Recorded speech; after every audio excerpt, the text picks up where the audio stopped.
UFC 317 natijalari. Topuria chempion bo'lish uchun Oliveirani nokautga uchratdi. Endi Ilya Topuria UFC yengil vazndagi yangi jahon chempioni. Super finish va Ilya yangi marrani zabt etdi. Ilya jangdan keyin nimalar dedi va uning keyingi raqibi kim bo'lishi mumkin? Turnirdagi bonus egalari. Dani Ilyaning Pimbland bilan jangini ahmoqlik deb atadi. Arman jangdan keyin Ilya Topuriyaga murojaat qildi. Oliveiraning holati qanday? Video davomida ushbu yangiliklar haqida batafsil bilib olamiz. Videoga like bosing, biz boshladik. Ushbu video Vanix kompaniyasi tomonidan tayyorlandi. Sport o'yinlaridan pul ishlab olishni xohlaganlarga video kommentariyasidagi ishonchli omad silkasini eslatib o'taman. UFC, futbol va bir qancha sport turlaridan pul ishlab toping. Buning uchun video kommentariyasiga o'tib, ro'yxatdan o'ting. Saytdan ro'yxatdan o'tib, hisobingizni xohlagan summaga to'ldirsangiz, depozitingizga qo'shimcha 3 million so'm bonus qo'shib beriladi. Ro'yxatdan o'tayotganda tahlil MMA deb promokod kiritsangiz, qo'shimcha bonuslarga ega bo'lasiz. Barchaga omad. Ilya Topuria bo'lib o'tgan turnirda Charles Oliveirani birinchi raundning 2-daqiqasi 27-soniyasida nokaut bilan mag'lub etdi. Jang qanday o'tdi? Ilya jang boshidanoq agressiv boshladi. Oyoq zarbalari va kombinatsiyalar bilan Oliveirani orqaga surdi. Oliveira yerga tushirishga, ya'ni takedownga urinib ko'rdi, lekin Ilya bu harakatni himoya qila oldi. 2 daqiqadan so'ng Topuria qisqa masofada juda kuchli chap overhand va ketidan o'ng cross zarbalar bilan Oliveira boshiga urib, uni qulatdi. Oliveira yerdan tura olmay qoldi va hakam jangni to'xtatdi. Ushbu holat ruxsat etilgan to'liq nokaut deb e'lon qilindi. Ilya Topuria endi 17-0 rekord bilan divizionning eng kuchli jangchilaridan biri bo'ldi. Charles Oliveiraga kelsak, bu uning professional faoliyatidagi eng tez va og'ir mag'lubiyatlaridan biri bo'ldi. Holat haqida mening shaxsiy fikrim. Yengil vaznga o'tish bilan Ilya hech qanday tezlik va kuchini yo'qotmadi. Menimcha hali ham salohiyat bor. Ko'pchilik bu sodir bo'lishini bilar edi. Shuning uchun bu kurash shunchaki vaqtni behuda sarflashdir. Darhol unga Arman yoki Paddy berilsa yaxshi bo'lardi. Ilya shunchaki yirtqich hayvon. Uni qo'llab-quvvatlayotgan barcha muxlis va negativlarni tabriklayman. Agar Islom Jackga yutqazsa, Ilya pound-for-poundda yetakchi bo'lishi aniq. Umid qilamanki, Islom g'alaba qozonadi va uning Topuria bilan jangi bo'lib o'tadi. Arman Sarukyan jangdan keyin nimalar dedi? Uning gaplari.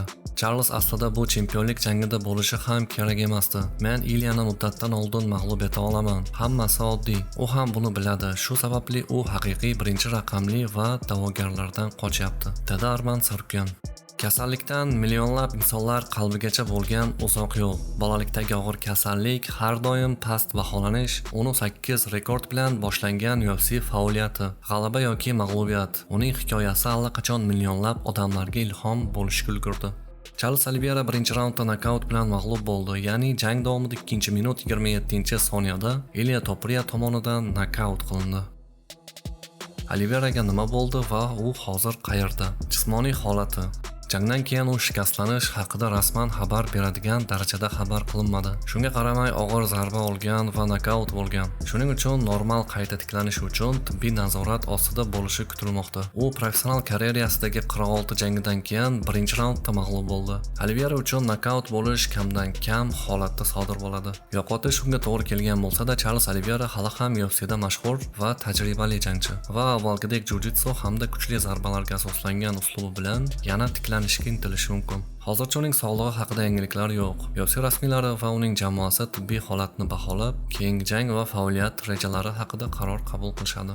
Jangdan so'ng Paddy Pimbland ringga chiqib, Topuria bilan yuzma-yuz to'qnashdi. Bu esa yirik diqqatni tortgan drama bo'ldi. Qiziqarli natija va keskin dramatik lahzalar.